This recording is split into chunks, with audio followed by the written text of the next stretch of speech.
ಇದರ ಜೊತೆಗೇನೆ ವಿಧಾನಸೌಧದ ವೆಸ್ಟ್ ಗೇಟ್ನಲ್ಲಿ ಹಣ ಪತ್ತೆಯಾಗಿರುವಂತಹ ವಿಚಾರಕ್ಕೆ ಸಂಬಂಧಪಟ್ಟಂತೆ ಸಚಿವ ಸ್ಥಾನಕ್ಕೆ ಪುಟ್ಟರಂಗ ಶೆಟ್ಟಿ ಅವರು ರಾಜೀನಾಮೆಯನ್ನ ಕೊಡಬೇಕು. ಪುಟ್ಟರಂಗ ಶೆಟ್ಟಿ ಅವರ ರಾಜೀನಾಮೆಗೆ ಆಗ್ರಹಿಸಿ ನಾಳೆ ಬಿಜೆಪಿ ಪ್ರತಿಭಟನೆಯನ್ನು ನಡೆಸ್ತಾ ಇದೆ.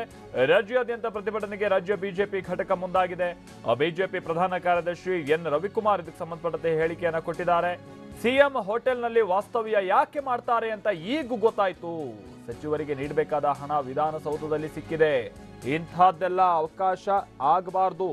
ಹೋಟೆಲ್ನಲ್ಲೇ ಅದಕ್ಕೆ ಅವರು ಉಳಿದುಕೊಳ್ತಾ ಇರೋದು. ಅಂದ್ರೆ ಇಲ್ಲಿ ಮುಖ್ಯಮಂತ್ರಿಗಳ ವಿರುದ್ಧವಾಗಿ ಇವರು ಆರೋಪ ಮಾಡಿದ್ದಾರೆ. ಏನು ಅಂತ ಅಂದ್ರೆ, ಮುಖ್ಯಮಂತ್ರಿಗಳು ಹೀಗೆ ವಿಧಾನಸೌಧದಲ್ಲಿ ಹಣ ತರಿಸ್ಕೊಳಕ್ಕಾಗಲ್ವಲ್ಲ, ಅದಕ್ಕೆ ಹಿಂಗೆಲ್ಲ ಸಮಸ್ಯೆ ಆಗ್ಬಿಡುತ್ತೆ ಅಂತ ಅವರು ಹೋಟೆಲ್ನಲ್ಲಿ ಉಳಿದುಕೊಳ್ತಾ ಇದ್ದಾರೆ.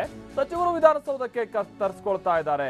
ಈ ಕಾರಣಕ್ಕಾಗಿ ಸಿಎಂ ಕುಮಾರಸ್ವಾಮಿ ಹೋಟೆಲ್ನಲ್ಲಿ ವಾಸ್ತವ್ಯ ಹೂಡ್ತಾ ಇರೋದು ಅಂತೇಳಿ ಈ ವಿಚಾರವನ್ನ ಆ ವಿಚಾರಕ್ಕೆ ಲಿಂಕ್ ಮಾಡಿ ಇಲ್ಲಿ ಬಿಜೆಪಿ ಅನುಮಾನವನ್ನ ವ್ಯಕ್ತಪಡಿಸ್ತಾ ಇದೆ. ಬಿಜೆಪಿ ಪ್ರಧಾನ ಕಾರ್ಯದರ್ಶಿ ಎನ್ ರವಿಕುಮಾರ್ ಕೊಟ್ಟಿರುವಂತಹ ಹೇಳಿಕೆ ಇದು.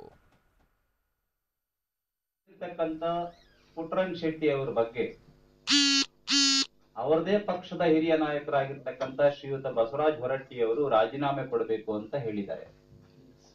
ಜೆಡಿಎಸ್ ನ ನಾಯಕರು, ಮಾಜಿ ಸಭಾಪತಿಗಳು. ಭಾರತೀಯ ಜನತಾ ಪಾರ್ಟಿ ಆಗ್ರಹಿಸುತ್ತೆ, ಕೂಡಲೇ ಪುಟ್ಟರಂಗ ಶೆಟ್ಟಿ ಅವರು ತಮ್ಮ ಸಚಿವ ಸ್ಥಾನಕ್ಕೆ ರಾಜೀನಾಮೆಯನ್ನು ಕೊಡಬೇಕು.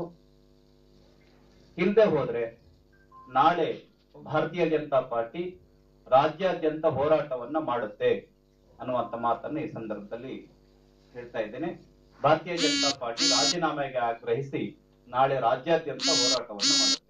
ಈಗ ಇದು ಬಿಜೆಪಿಯ ಪ್ರಧಾನ ಕಾರ್ಯದರ್ಶಿ ಎನ್ ರವಿಕುಮಾರ್ ಹೇಳ್ತಾ ಇರುವಂತಹ ಮಾತಿನಂತೆ ಇಲ್ಲಿ ರಾಜೀನಾಮೆಯನ್ನು ಕೊಡಬೇಕು ಪುಟ್ಟರಂಗ ಶೆಟ್ಟಿ ಅವರು ಅನ್ನುವಂಥ ಮಾತನ್ನ ಹೇಳ್ತಾ ಇದ್ದಾರೆ. ಬಿಜೆಪಿಯ ಹಲವು ನಾಯಕರು ಕೂಡ ಇದೇ ವಿಚಾರವಾಗಿ ಆಗ್ರಹಿಸ್ತಾ ಇರುವಂತಹ ಸಂದರ್ಭ ಕೂಡ ಗಮನಿಸ್ತಾ ಇದ್ವಿ ನಾವು. ಅಂದ್ರೆ ಎಲ್ಲರಲ್ಲೂ ಇರುವಂತಹ ಅನುಮಾನ ಇದೆ. ಈಗ ಪುಟ್ಟರಂಗ ಶೆಟ್ಟಿ ಅವರ ಕಚೇರಿಗೆ ಸಂಬಂಧಪಟ್ಟಂತ ಸಿಬ್ಬಂದಿ ಬಳಿ ಹಣ ಇಲ್ಲಿ ಲಭ್ಯ ಆಗಿದೆ ಅಂತ ಅಂದ್ರೆ ಅದೇಂಗ ಅಷ್ಟು ಸುಲಭವಾಗಿ ಪುಟ್ಟರಂಗ ಶೆಟ್ಟಿ ಅವರಿಗೆ ಅವರಿಗೂ ಸಂಬಂಧನೇ ಇಲ್ಲ ಅಂತೇಳಿ ಇದನ್ನ ತೆಗೆದಾಕಾಗುತ್ತೆ. ಜೊತೆಗೆ ಅವ್ರು ಮಾತನಾಡ್ತಾ ಇರುವಂತ ರೀತಿಯಾಗಿ ಬೇರೆನೋ ನಾವು ಗಮನಿಸೋದಾದ್ರೆ, ಒಂದು ಬಾರಿ ಮಾಧ್ಯಮದವ್ರು ನೀವೇ ಯಾರೋ ಇಟ್ಟಿದ್ದೀರಾ ಅನ್ನುವಂಥ ರೀತಿಯಲ್ಲಿ ಹೇಳ್ತಾರೆ. ಅಲ್ಲಿ ಕ್ಯಾಮ್ರಾದಲ್ಲಿ ಅದನ್ನ ಹೆಂಗೆ ರೆಕಾರ್ಡ್ ಮಾಡಕ್ ಸಾಧ್ಯ ಆಯ್ತು, ನೀವೇ ಯಾರೋ ಇಟ್ಟಿದ್ದೀರಾ ಅಂತನೂ ಕೂಡ ಹೇಳ್ತಾರೆ. ಈ ರೀತಿಯಾಗಿ ಮಾಧ್ಯಮದವ್ರ ಮೇಲೆ ಗುಬೆ ಕೂರ್ಸೋಕ್ ಬರ್ತಾರೆ. ಮತ್ತೊಂದು ಬಾರಿ ಇಲ್ಲ, ನನಗೆ ಇಬ್ರು ಹಳೆ PA ಇದ್ರು, ಅವ್ರನ್ನ ವಾಪಸ್ ಕಳಿಸಿದ್ದೆ, ಮೋಸ್ಟ್ಲಿ ಅವ್ರ ಮೇಲೆ ನಂಗೆ ಅನುಮಾನ ಇದೆ ಅನ್ನುವಂತ ಹೇಳ್ತಾ ಇದ್ದಾರೆ. ಹೀಗೆ ಅವ್ರು ಕೊಡ್ತಾ ಇರುವಂತಹ ಹೇಳಿಕೆಗಳೇ ಇಲ್ಲಿ ಬಹಳ ಗೊಂದಲಕ್ಕೆ ಕಾರಣ ಆಗ್ತಾ ಇರುವಂತಹ ಸಂದರ್ಭದಲ್ಲಿ ಸಹಜವಾಗಿ ಅನುಮಾನಗಳು ವ್ಯಕ್ತ ಆಗ್ತಾ ಇದೆ.